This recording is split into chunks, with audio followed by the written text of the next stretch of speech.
Hello मेरे प्यारे बच्चों, कैसे हैं आप सब। आशा करता हूं आप सब बहुत अच्छे होंगे। मैं आपका दोस्त लोकेश जुनेजा फिर से एक इंटरेस्टिंग कॉन्सेप्ट को लेकर आपके सामने आया। हम सिर्फ और सिर्फ एक ही इंटेंशन के साथ वीडियो बना रहे हैं ताकि आपके लिए आपकी अकाउंटेंसी बहुत आसान हो सके।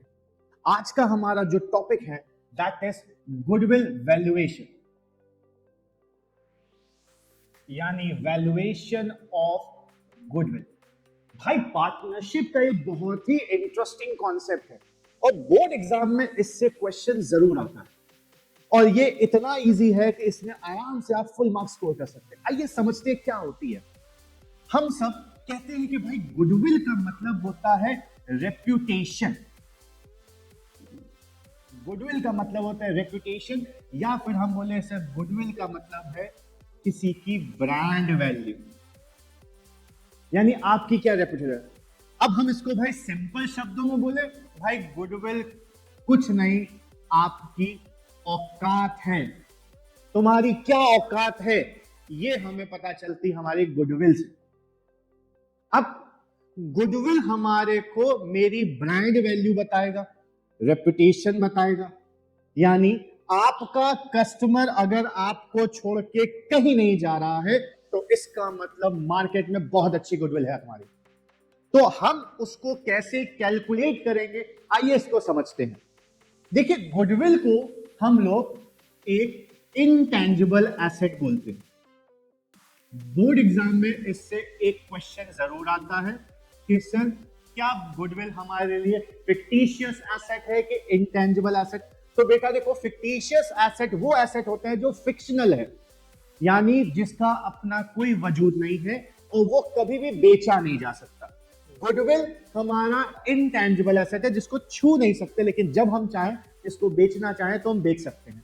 इसलिए गुडविल को हम इंटेंजिबल एसेट मानेंगे, ना कि हम फिक्टिशियस एसेट मानेंगे।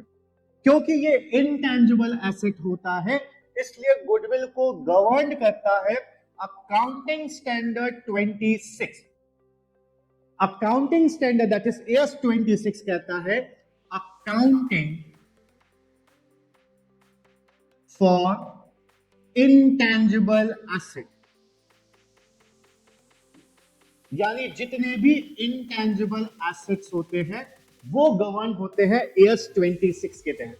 तो बेटा अगर आपके बोर्ड एग्जाम में क्वेश्चन आए कि कौन सा अकाउंटिंग स्टैंडर्ड हमारे गुडविल को कवर करता है, तो आपका आंसर है AS 26।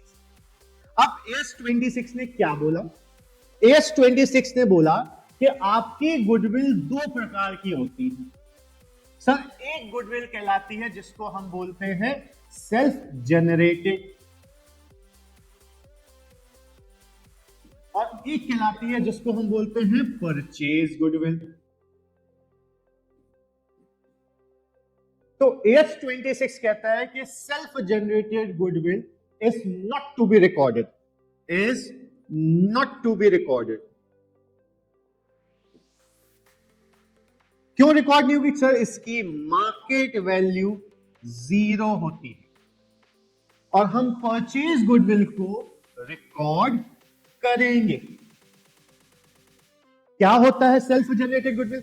अगर मैनेजमेंट को लगता है कि भाई हम बहुत एफिशिएंटली काम कर रहे हैं तो मैनेजमेंट कहता है भाई मार्केट में मेरी गुडविल होगी, चलो गुडविल को रिकॉर्ड कर लिया जाए। गुडविल जनरली तभी रिकॉर्ड की जाती है जब या तो तुमने किसी को अपना बिजनेस बेचा हो या किसी का बिजनेस खरीदा हो, वरना हम गुडविल ना रिकॉर्ड करते हैं ना वैल्यू करते हैं। इसलिए अगर कोई भी सेल्फ जनरेटेड गुडविल है जो within the organisation due to the efficiency of the management आपने ये सोचा कि हमारी गुडविल आ चुकी है, आप उसको अगर रिकॉर्ड करते हैं तो वो सेल्फ जनरेटेड गुडविल होती है, उसकी मार्केट वैल्यू 0 होती है। तो AS 26 ने कहा कि अगर कोई भी गुडविल ऑलरेडी बैलेंस शीट में गिवन है उसको हम सेल्फ जनरेटेड गुडविल बोलेंगे, जिसकी मार्केट वैल्यू क्योंकि 0 होती है तो आपको इसको राइट ऑफ करना पड़ेगा। और अगर परचेज गुडविल है तो हम उसको जरूर रिकॉर्ड करेंगे। एक MCQ अगेन इससे बनता है कि AS 26 कहता है self generated goodwill is not to be recorded whereas purchase goodwill will be recorded in the books of account।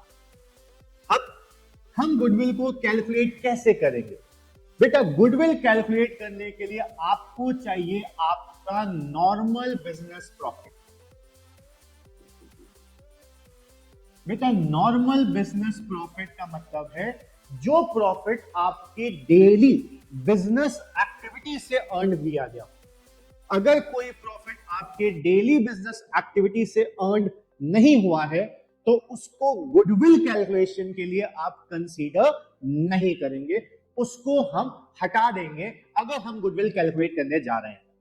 तो इसलिए उन्होंने बोला कि हम सिर्फ और सिर्फ नॉर्मल बिजनेस प्रॉफिट को कंसीडर करेंगे। अगर कोई एबनॉर्मल आइटम है तो उसको हम पहले एडजस्ट करेंगे, उसका इंपैक्ट हम प्रॉफिट से हटाएंगे और फिर जाके हम गुडविल कैलकुलेट करेंगे।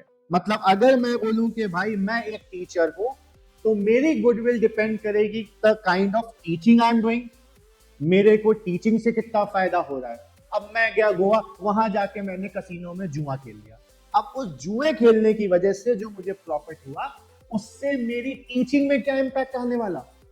तो आपका बिजनेस जो आपका काम है, जो आपका रिकरिंग नेचर का काम है, जो आप डेली बेसिस पे करते हो, उससे अगर कोई प्रॉफिट हुआ है तो वो गुडविल में आएगा, वरना नहीं आएगा। हाँ, अब इसके लिए हमें देखना पड़ेगा कि हमें प्रॉफिट में कौन कौन से आइटम्स को पहले एडजस्ट करना है। कुछ आइटम ऐसे होंगे जिनको हम सब्ट्रैक्ट करेंगे, कुछ आइटम ऐसे होंगे जिनको हम ऐड करेंगे। आइए समझते हैं, हम समझते हैं कि सब कौन कौन से आइटम्स हमें एडजस्ट करने हैं। तो सबसे पहले आएगा आइटम्स टू बी एडेड। सबसे पहले अगर कोई एबनॉर्मल लॉस होता है, अगर कोई एबनॉर्मल लॉस होता है तो उस लॉस को हम सबसे पहले ऐड करेंगे। क्या हो सकता है abnormal loss? Loss by fire और थेफ्ट, या फिर फ्लड आ गया हो, या फिर अर्थक्वेक आ गया हो। इन सारे लॉसेस को हम एबनॉर्मल लॉस मानते हैं। तो अगर ये लॉस हमारे प्रॉफिट एंड लॉस अकाउंट में आ चुका है, हमारे पीएनएल अकाउंट में डेबिट हो चुका है, तो इसका मतलब इसको हम सबसे पहले ऐड कर देंगे। दूसरा आ जाता है स्पेक्यूलेटिव लॉस। सर आईपीएल में सट्टा खेला, सट्टा खेल के मैंने लॉस कमा लिया, अब सर वो लॉस मेरी गुडविल का काम नहीं आएगा, तो इसको स्पेक्यूलेटिव लॉस बोलते हैं। तो ऐसे लॉस को भी हम क्या कर देंगे, हम ऐड कर देंगे। Then loss by sale of asset. कोई एसेट अगर आपने बेचा और उस एसेट को बेच के कोई लॉस हुआ तो उस लॉस को भी हम कंसीडर नहीं करेंगे, उसको भी हम ऐड कर देंगे। Under valuation of closing stock या फिर over valuation of opening stock. तो सर अगर क्लोजिंग स्टॉक आपका अंडर वैल्यू है, क्लोजिंग स्टॉक आपके प्रॉफिट से डायरेक्टली रिलेटेड होता है, तो अगर आपका क्लोजिंग स्टॉक कम हुआ है तो प्रॉफिट भी कम हो गया होगा, तो इसको आप ऐड कर देंगे। Whereas opening stock inversely proportionate होता है प्रॉफिट से, इसलिए अगर आपका ओपनिंग स्टॉक ओवर वैल्यू है तो आपने प्रॉफिट कम कर दिया होगा, तो आप उसको ऐड बैक कर देंगे। अगर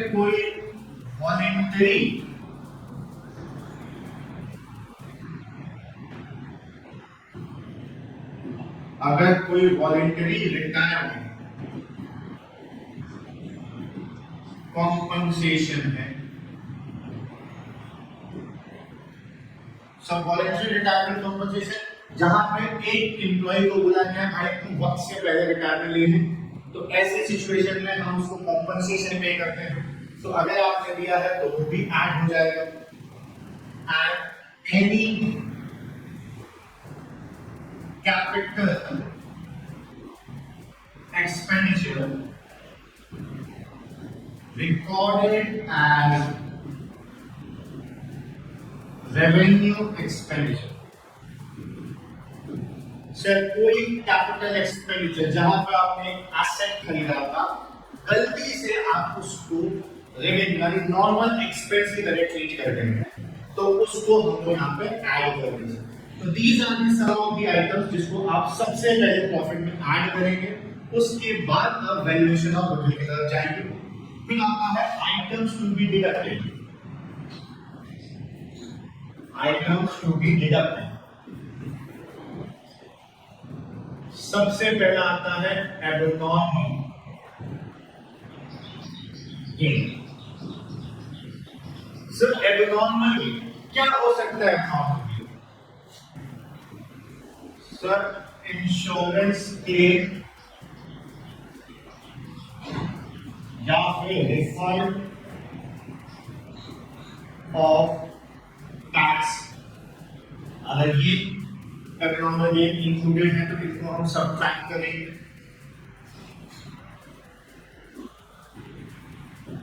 profit on sale of asset. अगर एसेट बेच के कुछ प्रॉफिट हुआ है तो उसको हम लोग सब्ट्रैक्ट कर देंगे.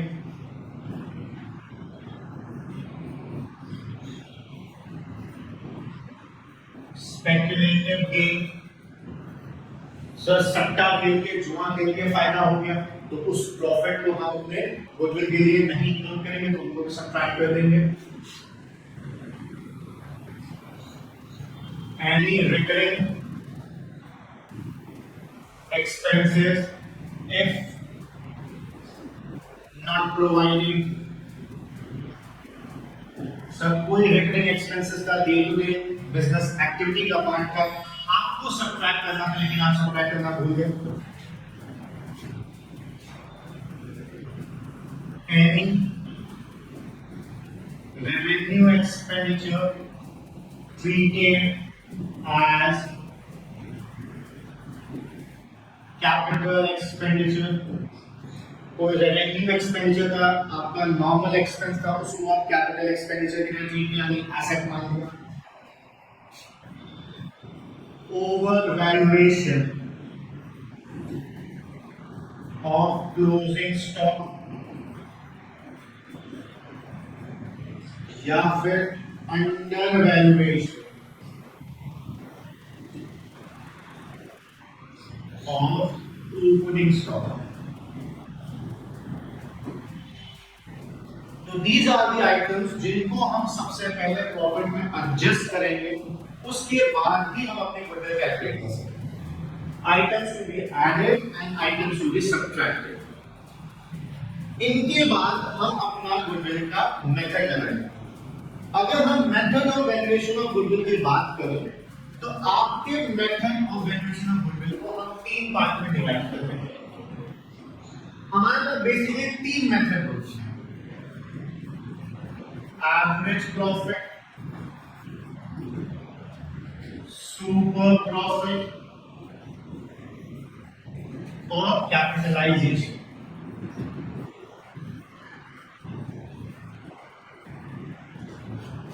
एवरेज प्रॉफिट को फर्दर 2 मेथड में डिवाइड किया जाता है, सिंपल एवरेज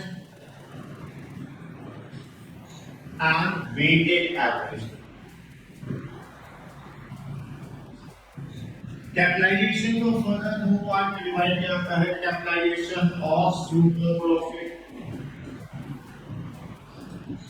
और कैपिटलाइजेशन ऑफ एवरेज प्रॉफिट. तो बेसिकली आपके 3 मेथड फर्दर बाइफरकेट होकर 5 मेथड में कन्वर्ट हो जाते हैं. तो एक एक करके इनके फॉर्मूले को समझते हैं कि कैसे हम इसको करेंगे सॉल्व, एंड देन हम ग्रेजुअली इसको आगे करेंगे. आज हम सिर्फ और सिर्फ बात करेंगे सुपर प्रॉफिट, जो कि सबसे इंपॉर्टेंट है. उसके बाद हम बात करेंगे एवरेज की, एंड लास्ट में हम बात करेंगे अपने कैपिटलाइजेशन. आज हम समझते हैं कि कैसे हमें गुडविल कैलकुलेट करनी है, क्या फॉर्मूला लगता है सुपर प्रॉफिट में और कैसे हम उसको अप्लाई करें. बात करते हैं super profit.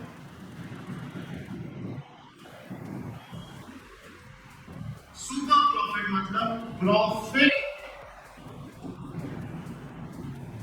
Ever expected profit. Sir हम बिजनेस स्टार्ट करते हैं तो हमारा कुछ एक्सपेक्टेड रिटर्न होता है, जो हम मान के चलते हैं कि हमें कम से कम इतना प्रॉफिट होगा।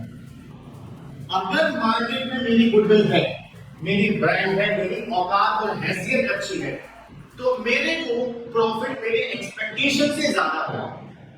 तो सुपर प्रॉफिट बहुत क्लियर है कि अगर गुडविल है तो इसका मतलब हमें सुपर प्रॉफिट हुआ होगा, यानी हमारी प्रॉफिट एक्सपेक्टेशन से ज्यादा हुआ। अगर किसी कारणवश हमें लगता है कि मेरा प्रॉफिट हमारे एक्सपेक्टेड प्रॉफिट से कम है, दैट मींस हमें गुडविल नहीं कैलकुलेट करनी है, हमारी गुडविल जीरो मान चाहिए। तो अगर हम सुपर प्रॉफिट की बात करें तो सुपर प्रॉफिट का फॉर्मूला होता है एक्चुअल और average profit minus normal profit. Sir ये हमारा एक्सपेक्टेड प्रॉफिट है, यानी इतना प्रॉफिट हम एक्सपेक्ट कर रहे हैं, और ये मेरा एक्चुअल प्रॉफिट है। अगर मेरा एक्चुअल प्रॉफिट मेरे एक्सपेक्टेड प्रॉफिट से ज्यादा होगा तो मेरी गुडविल होगी। अगर किसी वजह से हमारा सुपर प्रॉफिट नेगेटिव आ जाता है, नेगेटिव मतलब हमारा नॉर्मल प्रॉफिट ज्यादा था, एक्चुअल प्रॉफिट कम था, इसका मतलब यहाँ पर सुपर प्रॉफिट नहीं है, दैट मींस नो गुडविल। तो नेगेटिव है तो दैट मींस नो गुडविल। अगर गुडविल निकालनी है तो हमारा प्रॉफिट क्या होना चाहिए, एक्चुअल प्रॉफिट हमेशा नॉर्मल से ज्यादा होना चाहिए। तो जब हमारा सुपर प्रॉफिट हो जाएगा तो हम सिंपली फॉर्मूला है कि goodwill is equal to super profit into NYP, where NYP का मतलब हुआ हमारा नंबर ऑफ इयर्स परचेज। सर हम कितने सालों की गुडविल कैलकुलेट करते हैं, ये क्वेश्चन में आपको प्रोवाइड है। तो आपको ये चीज याद रखनी है, एमसीक्यू में बहुत बार क्वेश्चन आया है कि अगर आपका सुपर प्रॉफिट नेगेटिव होगा इसका मतलब नो गुडविल। वो जो निकालनी है तो आपका सुपर प्रॉफिट पॉजिटिव होना चाहिए। अब एक्चुअल एवरेज प्रॉफिट तो सर क्वेश्चन में गिवन होगा, क्वेश्चन में गिवन होगा। अब दिक्कत आती है कि सर नॉर्मल प्रॉफिट कैसे निकालते हैं, और ये समझते हैं नॉर्मल प्रॉफिट कैसे निकालते हैं। नॉर्मल प्रॉफिट को अगर हम समझें क्या होगा नॉर्मल प्रॉफिट, यानी हमारी एक्सपेक्टेशन। तो सर एक्सपेक्टेशन के लिए तुमने कितना कैपिटल इन्वेस्ट किया था, तो कैपिटल इन्वेस्टेड, या फिर हम उसको बोले कैपिटल एम्प्लॉयड इनटू मार्केट हमको क्या रिटर्न दे रहा है, यानी नॉर्मल रेट ऑफ रिटर्न, जिसको हम NRR बोलेंगे। अब इसको मार्केट रेट भी बोल सकते हैं, direct market rate of return. तो आपने कितना कैपिटल लगाया, उस कैपिटल के ऊपर कितना मार्केट आपको मिनिमम रेट ले रहा है, इन्वेस्टमेंट का रिटर्न कितना मिल रहा है, that is normal rate of return. तो ये निकल के आ जाता है आपका नॉर्मल प्रॉफिट। फिर दिक्कत आती है सर ये कैसे पता चलेगा। सर कैपिटल एम्प्लॉय निकालने के दो मेथड का दो है, इसको हम बोलते हैं asset approach,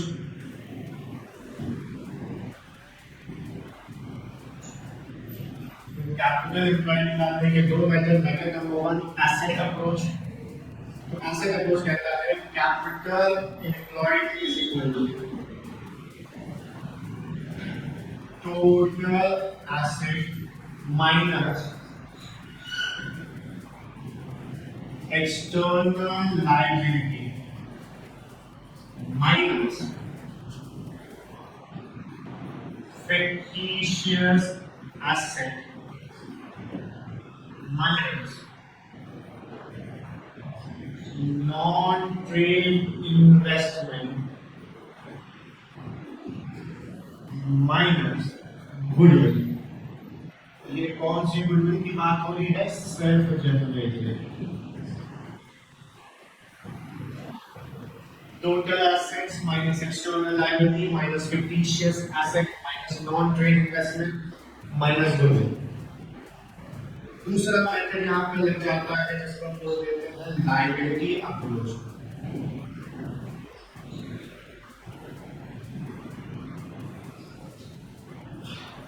capital employed is equal to partners capital balance plus partners current balance plus all profit reserve minus all losses minus fictitious asset minus non-trade investment minus goodwill. That is self-evident. बेटा इन दोनों ही method में से आप कोई भी method choose करिए, capital employ same रहने वाला है।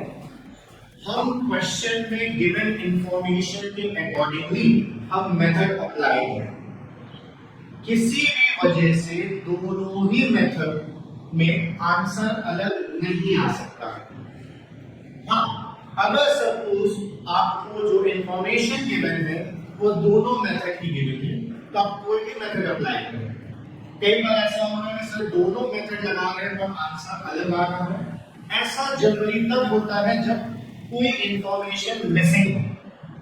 इन दैट सिचुएशन अगर हमारा आंसर मिसमैच हो रहा है इसका मतलब फॉर श्योर कोई इंफॉर्मेशन मिसिंग है, तो उस सूरत में हम उन दोनों में से जो हाईएस्ट वैल्यू होगी उसको कैपिटल एम्प्लॉय दी जाएगी, वरना दोनों ही मेथड से आपका कैपिटल एम्प्लॉय सेम आने वाला है। अब समझते हैं कुछ बेसिक पॉइंट्स। सर क्या होते हैं यहाँ पे फिक्टिशियस एसेट? फिक्टिशियस एसेट यहाँ पे मतलब है deferred revenue expenditure, advertisement, suspense and profit and loss debit balance. ये तीन फिक्टिशियस एसेट होते हैं। इन्वेस्टमेंट, ये पॉइंट याद रखिएगा, investment in balance sheet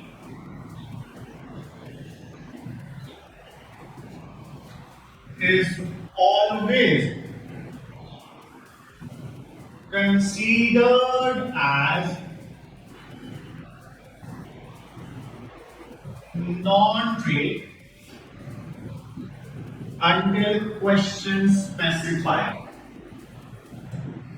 sir अगर क्वेश्चन स्पेसिफिकली बोलता है कि भाई ये इन्वेस्टमेंट मेरा ट्रेड है तो हम उसको कुछ नहीं करेंगे, अदरवाइज इन्वेस्टमेंट को हम हमेशा नॉन ट्रेड ही मानते हैं।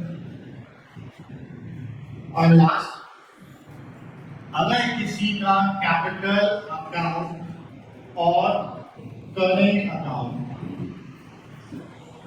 इन दोनों के बैलेंसेस डेबिट है तो ये सब्ट्रैक्ट होंगे और क्रेडिट है तो ये ऐड होंगे। तो जब हम बात करते हैं कैपिटल अकाउंट बैलेंस या करेंट अकाउंट बैलेंस, तो आपका अगर बैलेंस क्रेडिट है तो उसको हम ऐड भी शुड बी एज पॉजिटिव और अगर डेबिट है तो उसको हम सब्ट्रैक्ट करेंगे। तो सुपर प्रॉफिट का ये आपका बेसिक छोटा सा फॉर्मूला है। लेकिन हमें सबसे पहले देखना है कि सर सुपर प्रॉफिट आपका पॉजिटिव होना चाहिए, नेगेटिव नहीं होना चाहिए। नेगेटिव हो तो गुडविल ही नहीं है। फिर उसके बाद हम सुपर प्रॉफिट निकालेंगे कैसे? एक्चुअल प्रॉफिट से normal profit. Normal profit capital employed into NRR upon dividend. Capital employed कैसे निकलेगा? दोनों में से कोई भी अप्रोच निकाल सकते हैं, यूज कर सकते हैं। normal rate of return, that is market rate of return, NRR question में given होगा, actual और average profit, ये question provide करेगा कि कितना हमारा actual profit है, और ऐसे अगर हमको average profit लेना है, तो सर average profit का simple formula sum of all profit divided by number of years. तो हमें अगर एवरेज लगाना है तो भी क्वेश्चन बताएगा, एक्चुअल लगाना है क्वेश्चन हमें गिवन होगा, और इस तरीके से हम यहाँ की गुडविल लगा सकते हैं, goodwill is equal to super profit into NY. बस कैपिटल एम्प्लॉय निकालते हुए ये पॉइंट्स याद रखना है कि फिक्टिशियस एसेट्स क्या क्या होते हैं। सो तीन आइटम होते हैं फिक्टिशियस एसेट्स में। इन्वेस्टमेंट हमेशा नॉन ट्रेड होगी, जब तक क्वेश्चन स्पेसिफिकली ना होते उसको हम नॉन ट्रेड मानेंगे। कैपिटल और करेंट अकाउंट निकालना, क्रेडिट बैलेंस है तो हम डेबिट को डेबिट बैलेंस है तो उसको माइनस करेंगे, और क्रेडिट बैलेंस है तो हम ऐड करेंगे। साइलेंट हो तो हमेशा क्रेडिट ही माना जाता है, और सिंपली फॉर्मूले के बेस पे हम सुपर प्रॉफिट से अपने गुडविल को इजीली बेसिस पे कैलकुलेट कर सकते हैं। आई होप ये सुपर प्रॉफिट का कॉन्सेप्ट आपको समझ में आ चुका हो। ऐसे और बाकी मेथड्स के लिए भी मैं आपके सामने छोटी छोटी वीडियोस लेकर आता रहूंगा।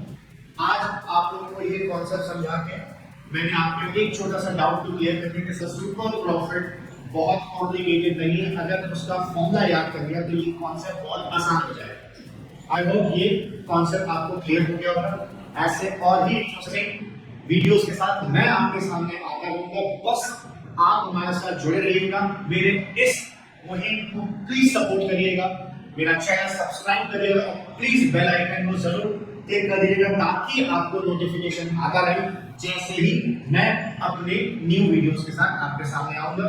मेरा यूट्यूब का channel behind the books by Lokesh Juneja और मेरा Instagram handle behind the books with Lokesh Juneja, इन दोनों को सब्सक्राइब और फॉलो कर लीजिएगा, और ऐसे और भी इंटरेस्टिंग वीडियोस के लिए मेरे साथ जुड़े रहिएगा। Thank you.